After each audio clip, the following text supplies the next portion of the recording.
अस्सलाम वालेकुम दोस्तों पाकिस्तान और गल्फ़ कंट्रीज़ का एक ग्रुप है जिसे गल्फ़ कोऑपरेशन काउंसिल कहा जाता है। 6 ममालिक है इसमें, Bahrain, Kuwait, Oman, Qatar, Saudi Arabia और यूनाइटेड अरब एमिरेट्स। तो इन्होंने फाइनलाइज़ कर लिया पाकिस्तान के साथ फ्री ट्रेड एग्रीमेंट। अभी ये जो एग्रीमेंट है इसके अंदर इंटरनल अप्रूवल अभी होंगे पाकिस्तान की तरफ से भी और गल्फ़ कोऑपरेशन की तरफ से भी, तो इसके बाद ही जाकर इसे इम्प्लीमेंट किया जाएगा। अभी इम्प्लीमेंट नहीं होने जा रहा, अभी फाइनलाइज़ कर लिया गया जो कुछ भी डिटेल पाकिस्तान और गल्फ़ कोऑपरेशन ने फाइनलाइज़ करनी थी वो कर ली गई है। तो यानी आप ये समझिए कि आगे चलकर अब ये इम्प्लीमेंट ही होगा, उसी की तरफ बातचीत जाएगी। तो ये एक बड़ी डेवलपमेंट हुई है, इससे पाकिस्तान की एक्सपोर्ट के ऊपर अच्छा असर पड़ना चाहिए, लेकिन आगे चलकर बात करते हैं कि क्या पड़ेगा कि नहीं पड़ेगा। तो यहाँ ये मैं आपको बता दूँ कि 2009 के बाद ये पहली बार हुआ है कि गल्फ़ कोऑपरेशन की जानिब से किसी के साथ फ्री ट्रेड एग्रीमेंट फाइनलाइज़ किया गया है। तो पहले ये यूरोपियन एक ट्रेड एसोसिएशन है जिसमें आइसलैंड, नॉर्वे, स्विट्ज़रलैंड वगैरह शामिल हैं, तो उनके साथ इन्होंने 2009 में किया था। इसके अलावा इनका सिंगापुर के साथ भी मौजूद है और मुख्तलिफ़ ममालिक के साथ अब ये करने जा रही हैं, जिसमें इंडिया भी शामिल है और ब्रिटेन, अमेरिका और पता नहीं कौन-कौन से कंट्रीज़ हैं पूरी दुनिया से, जिनके साथ ये फ्री ट्रेड एग्रीमेंट साइन करना चाहती हैं। तो उसको लेकर भी ये बातचीत कर रही हैं।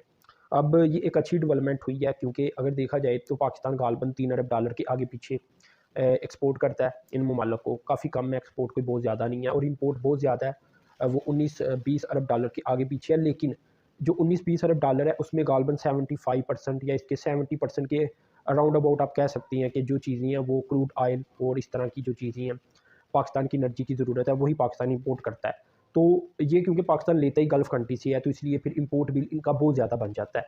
बाकी जो चीज़ें हैं अगर सिर्फ उनके कंपैरिजन में देखा जाए तो कोई ज़्यादा डिफरेंस नज़र नहीं आता। तो ये तो हो गया कि पाकिस्तान का जो डिफरेंस नज़र आ रहा है वो क्रूड ऑयल की वजह से नज़र आ रहा है, जिससे डेफिसिट पाकिस्तान का बढ़ जाता है। गल्फ़ कंट्रीज़ है भी बड़ी अहम पाकिस्तान के लिए। अगर इनकी कंबाइंड जीडीपी देखी जाए तो 1.4 ट्रिलियन डॉलर बनती है, यानी 1400 अरब डॉलर। तो पाकिस्तान के लिए पोटेंशियल तो बहुत है, लेकिन फिर भी इसके बावजूद ये जो एग्रीमेंट साइन किया गया है शायद इसका इम्पैक्ट उतना ना पड़े। इसका रीज़न ये है कि पाकिस्तान जो आइटम एक्सपोर्ट करता है उसमें चावल सबसे बड़ी आइटम है जो कि इन गल्फ़ कंट्रीज़ को पाकिस्तान करता है। इसके अलावा गोश्त और एग्रीकल्चर प्रोडक्ट्स हैं कुछ इस तरह की, वो पाकिस्तान करता है। तो टेक्सटाइल इंडस्ट्री से रिलेटेड भी प्रोडक्ट्स पाकिस्तान करता है।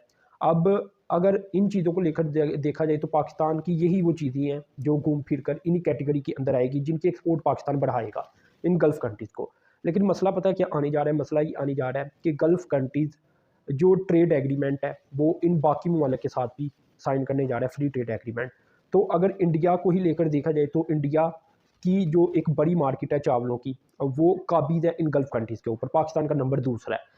तो आप देखें कि अगर पाकिस्तान के साथ भी फ्री ट्रेड एग्रीमेंट साइन हो गया है और इंडिया के साथ भी अगर हो जाता है, जो कि बातचीत जारी है और पूरी कोशिश है गल्फ़ कंट्रीज़ की कि हो जाए, तो जब हो जाएगा तो ज़ाहिर सी बात है बात वही आ जाएगी। क्योंकि फ्री ट्रेड एग्रीमेंट में क्या होता है कि जो ड्यूटीज़ होती हैं वो या तो बहुत कम हो जाती हैं या ज़ीरो कर दी जाती हैं। तो अगर इंडिया और पाकिस्तान फिर बराबर आ जाएंगे तो प्राइस वार के अंदर इंडिया जीत जाएगा, क्योंकि पाकिस्तान की जो प्रोडक्शन है वो हर लिहाज से महंगी है। चाहे वो अब टेक्सटाइल की क्यों ना हो, हर चीज़ पाकिस्तान में बहुत महंगी बनती है अब, बाकी जो हमारे हमसाया कंट्रीज़ है, बांग्लादेश है, इंडिया, चाइना, इनकी निस्बत।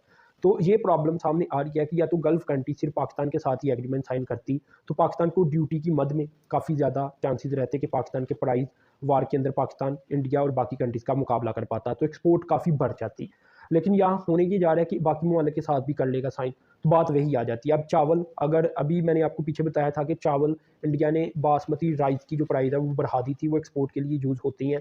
तो पाकिस्तान से अगर देखा जाए तो थोड़े से बढ़ गए थे, $1200 पर मेट्रिक टन इंडिया का मिनिमम एक्सपोर्ट प्राइस है जो बासमती राइस है उसका। लेकिन इससे पीछे इंडिया का काफ़ी कम होता था, जो कि वो अब दोबारा से कम करने जा रही है, $850, और पाकिस्तान का 1050 से $1100 के बीच है पर metric ton price, minimum export price चावलों का। तो इंडिया को देखें तो वो अब भी कम करने की सलाहियत रखता है, और इससे पहले $100 का डिफरेंस है गल्फ़ कंट्रीज़ के लिए। जो इंडिया से लेती हैं वो $100 उन्हें सस्ता पड़ता था, और जब पाकिस्तान से लेते थे तो $100 पर मेट्रिक टन महंगा पड़ता था। तो बात वही है कि अगर इंडिया भी बराबर आ जाता है तो बात फिर वही आ जाएगी कि इंडिया की प्रोडक्शन सस्ती है, तो जो बायर हैं वो इंडिया की तरफ ही जाएंगे। इसके बाद चाइना, अगर टेक्सटाइल इंडस्ट्री को देखा जाए तो इंडिया में भी है, बांग्लादेश में भी है, चाइना में भी है। तो अगर टैरिफ के लिहाज से फिर इंडिया, चाइना या बांग्लादेश बराबर पाकिस्तान के आ जाएंगे तो फिर बात वही हो जाएगी। तो पाकिस्तान के लिए मसला यही है कि जो प्रोडक्शन है इसकी कॉस्ट कम होनी चाहिए, जो कि नहीं है। ये काफ़ी ज़्यादा है इंटरनेशनल मार्केट के लिहाज से, क्योंकि देखें ना कि लिविंग स्टैंडर्ड जो पाकिस्तान का इस वक्त मौजूद है वो काफ़ी पीछे है। ठीक है ना। जो रियलिटी है वो यही है कि लिविंग स्टैंडर्ड पाकिस्तान का पीछे है, लेकिन प्रोडक्शन महंगी है। प्रोडक्शन सस्ती होनी चाहिए थी अगर लिविंग स्टैंडर्ड भी पाकिस्तान का नीचे है। तो ये डिफरेंस है कि इंडिया का जो लिविंग स्टैंडर्ड है वो बढ़ता चला जा रहा है। पर कैपिटा इनकम इंडिया की पाकिस्तान से काफ़ी बढ़ चुकी है, जबकि पाकिस्तान की अब काफ़ी कम रह चुकी है।